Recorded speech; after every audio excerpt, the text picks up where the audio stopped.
Selamat datang kembali di Era Entertainment. Selamat datang kembali di The Golden Cross Playlist. Seperti biasa, hari ini kita akan melanjutkan review saham part yang ke-250. Namun sebelumnya, bagi teman-teman yang mungkin belum subscribe channel YouTube ini, sekali lagi jangan lupa tekan tombol subscribe, nyalakan lonceng notifikasinya, agar teman-teman tidak berketinggalan informasi-informasi terbaru dari channel ini. Sebelum kita memulai untuk mereview kurang lebih ada 6 saham, maka kita akan melihat terlebih dahulu pergerakan dari indeks harga saham gabungan, di mana sudah lama sekali kita tidak bahas karena memang dia hanya bergerak di situ-situ saja. Namun hari ini pergerakannya baru bagus ya, baru ada istilahnya bagi saya adalah napas lagi, ya entah napasnya panjang pendek, tapi setidaknya dia tidak sideways ya, sideways itu membosankan sekali. Dan kalau misalkan teman-teman selalu ikuti YouTube saya, bahwa pasti akan selalu familiar kalau lihat ISG dengan gambaran yang sudah kita gambar dari dulu ya. Dan ini sepertinya kita masih belum update ya, sehingga barnya masih belum tercapai, sehingga kita update dulu. Mungkin kita akan tambah 30 hari ke depan, oke. Dan teman-teman bisa perhatikan bahwa dia kembali menguji, kembali masuk lagi ke level yang berwarna merah ini. Nah, level yang berwarna merah ini kalau misalkan teman-teman perhatikan bahwa merupakan adalah level gap ya, yang mana memang sebenarnya gap ini sudah tertutupi saat di sini, tetapi yang menjadi menariknya adalah dia kembali menguji lagi level tersebut, dan untungnya dia bisa naik lagi ya di atas level pentingnya, yaitu di 5824 ya. Dia masih bisa naik sedikit, sempat low di 5817, namun dia bisa closing di 5833. Dia sedang berada di tengah-tengah. Kalau dia bisa naik lagi di atas 5853 aman. Tapi ternyata kalau misalkan dia jebol, maka penurunannya sejauh apa? Maka di sini kita bisa lihat bahwa sudah kita pernah gambarkan sebelumnya. Di sini ada next gap yang masih jadi utangan yang belum tertutupi. Apakah gap itu wajib ditutupi? Sebenarnya tidak. Tapi kalau semua orang beranggapan yang sama bahwa gap itu harus ditutup, ya maka semua pergerakan itu akan menuju ke sana. Ini kita tambah mungkin di 250 bar biar sama. Dan ada indikasi bahwa kalau misalkan ini tidak mampu ditahan, dan kalau misalkan beneran Indonesia akan lockdown ya, seperti beberapa negara tetangga, maka ada indikasi memang bahwa dia akan kembali menuju ke area tersebut. Dan lantai biru ini adalah lantai terakhir sebenarnya. Kalau memang dia tembus, maka 5.000 bisa-bisa say goodbye. Tetapi kita berharap yang terbaik, bahwa kita tetap harus patuhi protokol kesehatan, sehingga tidak timbul atau tidak muncul kembali klaster-klaster baru yang bisa membuat pemerintah mengambil tindakan rem darurat lagi. Jadi kita berharap itu tidak akan terulang kembali, karena itu akan membuat kontraksi lagi buat perekonomian kita, di mana itu akan berdampak kepada emiten, dan ketika emiten itu menghasilkan report yang jelek, maka juga akan berdampak kepada market. Ya, jadi sehingga bagi teman-teman yang bertanya apakah ISG masih aman, secara teknikal yang kita lihat di sini memang masih sedang kritis, karena dia masih sedang tertahan tipis di atas level yang berwarna merah, area 5824 sampai dengan 5853. Dia masih kritis tertahan di sana. Tetapi kalau misalkan dia bisa naik lagi di atas 5853, maka kritisnya bisa teratasi. Tapi kalau misalkan dia tidak mampu bertahan di level 5824, maka ada peluang besar dia akan menuju ke area berwarna biru, yaitu di 5395 sampai dengan 5415. Tapi sekali lagi, sebelum dia menuju ke 5415, maka dia akan menguji beberapa level support psikologis ya, baik 5800, 5700, 5600, 5500. Itu juga mungkin bisa dipakai sebagai pertimbangan untuk beberapa support psikologis. Kalau ada yang bertanya bahwa kenapa indeksnya jatuh dalam, ya memang mungkin efek tadi beberapa negara lockdown dan panik market mungkin berpikir bahwa oke, Indonesia juga akan melakukan hal yang sama, sehingga daripada kita menjual saat diumumkan dan itu sudah parah, mending kita exit dulu. Mungkin ada plannya seperti itu, tetapi kita tidak tahu, kita tidak bisa mendahului keputusan pemerintah, tetapi kita hanya bisa memprepare apa yang bisa kita lakukan, yaitu apa, kalau memang dia sudah waktunya cut loss, kalau ketika sudah menyentuh support ya sudah kita batasi dulu, nanti kita akan tunggu kembali ketika ada sinyal atau tanda untuk technical rebound. Oke, sebelum kita masuk ke review saham, maka sekali lagi teman-teman yang ingin melakukan pre-order kaos Joran, maka teman-teman bisa mengikuti pre-ordernya di WA, silakan ketik di nomor 0851 5895 5279, di mana pre-order ini dimulai dari tanggal 7 sampai dengan 31 Mei 2021, di mana teman-teman akan mendapatkan special design Bull and Bear T-shirt series, dan di mana ini sangat limited edition. Kita tidak akan produksi banyak ya, sebatas 100 pieces paling banyak, dan atau mungkin hanya sebatas 50 pieces. Jadi nanti akan ada part kedua, part ketiga, dan seterusnya, tapi part-part yang sudah terlewati mungkin tidak akan kita produksi lagi. Jadi manfaatkan momentum tersebut untuk mendapatkan semua serial kaos dari Joran, di mana selain teman-teman membeli kaos tersebut, teman-teman juga mendapatkan beberapa spesial bonus, di mana setiap pembelian kaos Joran teman-teman akan mendapatkan dua manfaat, yaitu teman-teman akan mendapatkan diskon 20% di setiap webinar yang akan diadakan oleh Joran Investama. Jadi misalkan webinar itu akan diadakan, maka teman-teman bisa klaim. Jadi satu baju untuk satu voucher. Kemudian teman-teman juga bisa mendapatkan akses ke dalam grup official Joran Investama, di mana kita bisa saling berdiskusi di sana. Dan juga ada dua tambahan bonus, yang dimana bonus ini adalah undi. Jadi bagi satu orang pemenang yang mengikuti pre-order kaos Joran berhak mendapatkan akses 1 bulan gratis dari Golden Cross senilai 150.000, dan juga mendapatkan fasilitas private konsultasi bersama saya sendiri senilai 1 juta rupiah selama sebulan. Jadi manfaatkan momentum tersebut biar mungkin teman-teman bisa saling siapa tahu beruntung bisa komunikasi langsung bersama saya melalui via WhatsApp, Telegram maupun Zoom. Nanti akan saya adakan bersama teman-teman yang menang, dan itu hanya private. Oke. Sebelum kita masuk ke review, saya akan aktifkan dulu dia punya pen tool biar mempermudah teman-teman bisa melihat apa yang saya gambar. Dan ada beberapa saham yang telah di-request. Sekali lagi ini adalah request teman-teman, jadi bukan hasil karangan saya sendiri, apa hasil keinginan saya untuk membahas saham ini, tapi memang ini adalah permintaan dari teman-teman semua. Dan saham pertama yang akan kita review di part yang ke-250 hari ini adalah saham Breeze. Dimana kalau kita perhatikan bahwa saham Breeze ditutup minus 6,67% dibanting level PBL tidak mampu ditahan, 2210 tidak mampu ditahan. Kalau kita beli kemarin, kita batasi cut loss di 2190, 2200, maka aman. Kita tidak mungkin kehilangan minus yang cukup dalam. Jadi kita masih bisa aman. Tetapi kemana sih Breeze akan berjalan terus kalau low 40 hari harga terendah pun telah berhasil dilewati di 2190 tidak mampu ditahan? Maka karena ini chart daily, kita terpaksa melihat secara weekly biar lebih luas kemana sih Breeze ini punya arah atau punya support berikutnya. Dan kalau kita lihat secara weekly, memang adalah di sini dia masih pakai low 40 hari weekly, yaitu di 185. Jadi masih sangat-sangat jauh sekali. Sehingga kalau misalkan teman-teman yang ingin membeli Breeze, maka mending kita wait and see terlebih dahulu. Kita pakai ke level yang terendah, di mana level berikutnya adalah berada di SL2 di 2056 dan di SL3 1893. Jadi harapannya adalah dia bisa turun di bawah 2000 ya.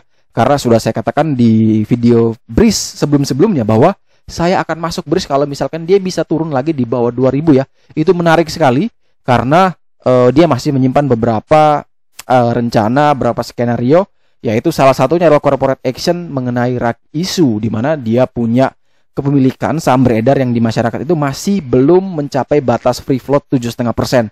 Jadi kalau tidak salah dia masih berada di kisaran 2-4%, dan itu tidak memenuhi dan harus dan diwajibkan oleh otoritas, oleh bursa bahwa dia harus memenuhi ketentuan free float. Ya caranya salah satunya adalah melalui right issue, di mana nanti standby buyernya mungkin bisa jadi oleh pihak luar yang mungkin tidak melebihi ketentuan yang diatur ya. Jadi ada indikasi bahwa right issue kali ini bisa membuat harga saham Breeze bisa lebih terbang, dan tentunya dengan penggabungan tersebut, merger tersebut diharapkan ke depan bisa menjadi lebih besar.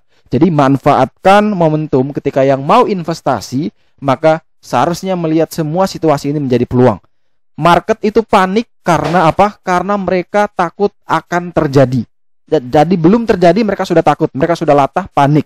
Nah, ketika market itu bergerak panik, tetapi justru kinerja perusahaan itu meningkat, artinya itu adalah sebuah momentum, adalah sebuah kesempatan buat teman-teman untuk menambah kepemilikan untuk investasi.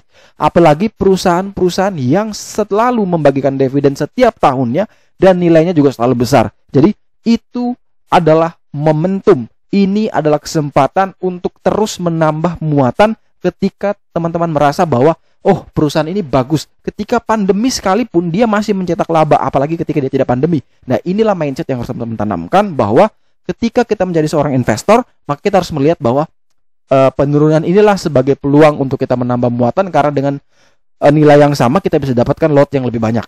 Tetapi kalau seorang trader, memang ini sudah fase downtrend parah, penurunannya dalam sekali, sehingga kita tidak ada riset untuk masuk. Kita akan tunggu sampai ada candle konfirmasi untuk technical rebound. Jadi sekali lagi untuk BRIS, kita pakai support di 2056, support selanjutnya. Kalau itu tidak mampu ditahan, maka next support berada di 1893. Kemudian setelah BRIS, kita punya LPPF, di mana saham ini ditutup naik tipis 0,86% di harga 1745, ya, di mana indeks dibanting cukup dalam, namun LPPF masih setia bertahan di harga opening atau harga closing di perdagangan sebelumnya, di mana LPPF masih sangat aman dengan resiko medium berada di tengah-tengah, dengan level support terkuat berada di 1545 dan level resisten berada di 2320. Selama LPPF masih dan kuat bertahan di atas 1545, maka LPPF masih sangat-sangat aman, di mana candle patternnya juga menuliskan bullish harami, di mana kalau misalkan dia bisa dan kuat bertahan di atas 1545, maka masih ada indikasi, masih ada kemungkinan dia bisa terus melanjutkan kenaikan, bahkan menuju level PBH di 2320. Tetapi kalau misalkan level 1545 tidak mampu ditahan, maka mending kita menjauhi dulu saham ini, karena ada peluang besar LPPF bisa turun menuju 40 hari harga terendah di harga 1300.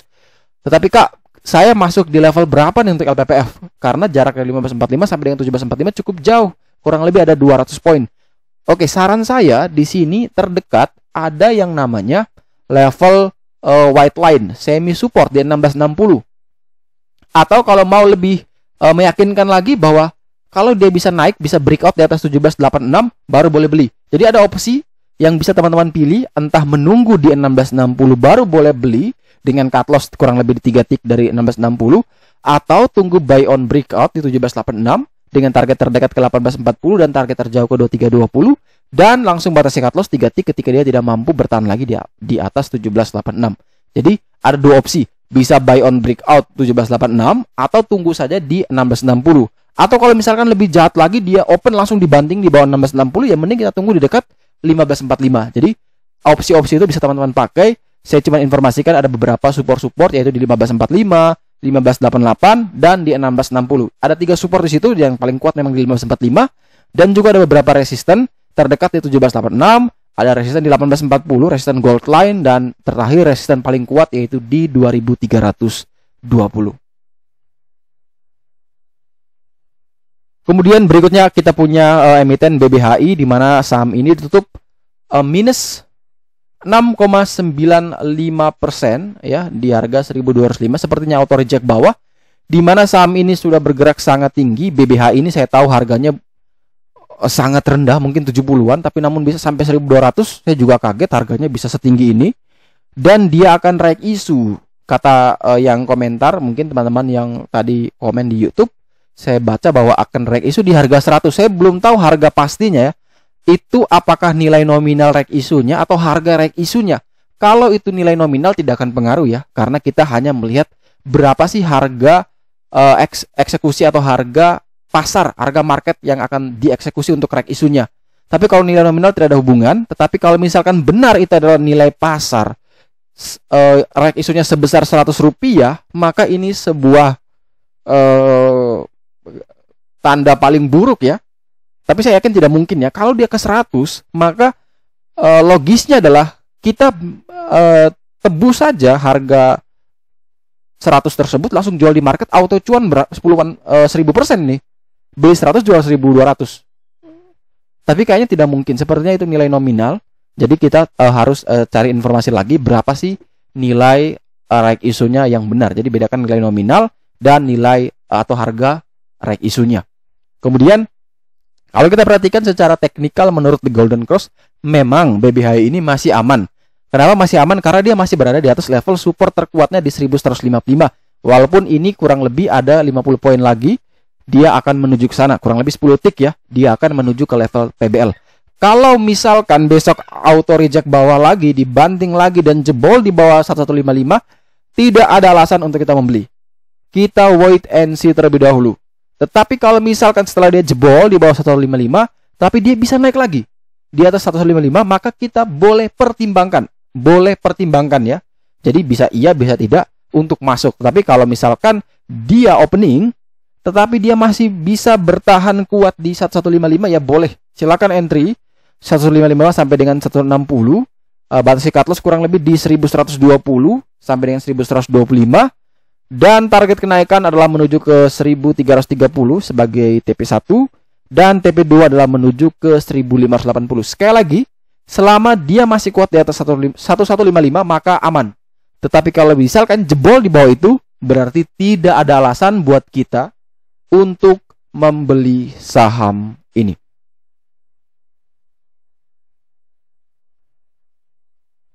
Kemudian setelah kita bahas BBHI, kita punya SMBR, di mana saham ini juga dibanting parah ya, minus 6,46% di harga 725. Sudah jebol PBL, dibanting sadis, tidak mampu bertahan di low 40 hari harga terendah, tidak mampu juga bertahan di gray line bawah 741, dan terpaksa kita memang harus menyerah. Cut loss itu bukan kekalahan sebenarnya, tapi kita menjaga capital kita. Nanti kita bisa beli lagi di level bawah. Tetapi kalau kita lihat secara weekly, maka juga sama, dia tidak mampu tertahan di level support terkuat weekly di 765. Jadi next penurunan kalau kita perhatikan di sini memang ada low 40 harga weekly di 238. Apakah dia akan ke sana? Saya rasa tidak mungkin ya. Kalau mungkin pun saya akan membeli di 238 karena itu harga-harga ketika pandemi awal. Tapi kalau sudah saat ini kayaknya tidak mungkin. Tapi kalau bisa ke sana ya mungkin bisa kita pertimbangkan beli. Nah, kita pakai level berapa nih sebagai level support berikutnya? Terpaksa kita pakai di sini yang namanya SL3 di 706. Itu adalah level berikutnya. Level terakhir, ya, warna merah-merah ini. Ini adalah level terakhir secara weekly. Kalau dia bisa ke sana, jebol juga, ya sudah wait and see. Tidak usah masuk, cari emiten lain yang jauh lebih aman. Karena apa? Ketika semua jatuh, semua turun, maka kita harus cenderung atau condong pilih emiten-emiten yang fundamentalnya bagus, yang selalu bagi dividen, kinerjanya konsisten, tetapi harganya juga ikut turun. Nah, itu yang kita pilih. Tetapi ketika market itu semua sedang naik, maka memang kita tentu cari emiten-emiten yang masih dekat support terkuat, dan ketika dia bisa naik, ya kita dapat profitnya jauh lebih besar. Jadi kita tidak perlu lihat fundamental. Tapi kalau misalkan ketika semuanya dibanting, maka fundamental kita pasti akan cari, dan kita akan pilih emiten-emiten yang bagus, dan tentunya bisa kita simpan dalam jangka waktu panjang, dan bisa kita nikmati pasif income-nya. Tapi kalau misalkan kita berbicara SMBR dengan teknikalnya yang sudah jebol, maka ya lebih disarankan wait and see terlebih dahulu, sambil menunggu confirm lagi dia bisa naik di atas 765, barulah teman-teman bisa pertimbangkan untuk masuk lagi di saham ini. Kemudian selanjutnya juga kita punya ada saham Pegas, di mana saham ini juga ditutup auto reject bawah sepertinya minus 7%. Entah kenapa memang dia dari pagi di opening langsung dibanting. Namun sempat ada perlawanan sedikit tapi terus dibanting, akhirnya ke 130. PBL 185 tidak mampu ditahan. Level low 40 hari harga terendah di 1145 pun juga tidak mampu ditahan, dan terpaksa kita bisa melihat secara weekly. Kita lihat di weekly, level PBL dia itu di 1270. Level 40 hari harga terendah atau white line tadi di 1145 tidak mampu ditahan. Level gray line bawah sekalipun, trend line bawah pun di 135 tidak mampu ditahan. Semua level ini sudah ditembus, maka next target kita adalah menuju berapa? Menuju low 40 hari harga terendah di 730. Tapi kalau dia bisa ke sana, saya juga akan membeli ya. Karena itu adalah harga yang sangat murah menurut saya pribadi. Karena saya pernah membeli kurang lebih di 600-an, bisa jual di 1.900. Jadi ada apa ya? Ada seperti histori yang terulang. Jadi saya akan masuk. Tetapi kalau untuk yang terdekat memang ada kita pakai, yaitu level support psikologis di 1000. Jadi kalau dia masih bisa kuat di atas itu, maka mending kita tunggu di area sana. Jadi kita tunggu di area 1000 jauh lebih menarik. Atau misalkan dia bisa rebound lagi di atas, minimal di atas 1135. Itu sudah ada indikasi kita bisa entry. Tapi kalau selama dia belum bisa naik di atas itu, maka tidak ada alasan buat kita membeli karena ini downtrend parah sekali. Kita akan nunggu confirm dia bisa technical rebound baru bisa kita ambil. Jadi kalau dia masih terus turun, masih menjauhi terus di 135, di bawah 135, maka mending kita tunggu di next support psikologis di area 1000. Kalau 1000 pun tidak mampu ditahan, ya tunggu lagi di 40 hari harga terendah, yaitu di 730. Dan saham terakhir yang kita review di part yang ke-250 hari ini adalah saham IMJS, di mana saham ini tutup minus 2,93% di harga 332, di mana dia juga dibanting parah dengan level PBL atau level support terkuatnya tidak mampu ditahan di harga 342. Akhirnya dia bisa bertengger di 332 dengan target penurunan selanjutnya atau next lantai berikutnya adalah di low 40 hari harga terendah di 312. Jadi selama dia masih berada di bawah 342, tidak ada alasan buat kita untuk masuk. Tidak ada alasan buat kita untuk masuk. Kita akan beli lagi kalau misalkan opsi yang pertama bisa naik lagi di atas 342, kita boleh buy. Atau dia turun mendekati 312 baru kita membeli. Jadi kita pakai dua opsi ini, mana yang duluan. Kalau dia ternyata turun terus, ya sudah tunggu di 312. Tapi kalau dia malah rebound, ya sudah kita tunggu saat dia breakout di 342. Kalau kita pilih yang pertama, tunggu breakout di 342, maka area belinya adalah 342, 344. Cut loss kurang lebih di 338, 336 dengan target kenaikan adalah menuju 40 hari harga tertinggi di 430. Tapi kalau kita pakai opsi yang pertama, opsi yang kedua, maka kita beli di 312, 314, cut loss kurang lebih di 306, 308 dengan target kenaikan adalah menuju ke PBL atau resistennya, yaitu di 342. Oke, sekian dulu review saham part yang ke-250 hari ini. Terima kasih banyak teman-teman yang telah setia menonton video ini. Sekali lagi jangan lupa like, subscribe, dan share agar semua informasi yang dalam video ini dapat berguna, bermanfaat, dan tentunya bisa menjadi panduan trading di keesokan harinya. Sekali lagi, terima kasih banyak, sampai jumpa dan semoga membantu.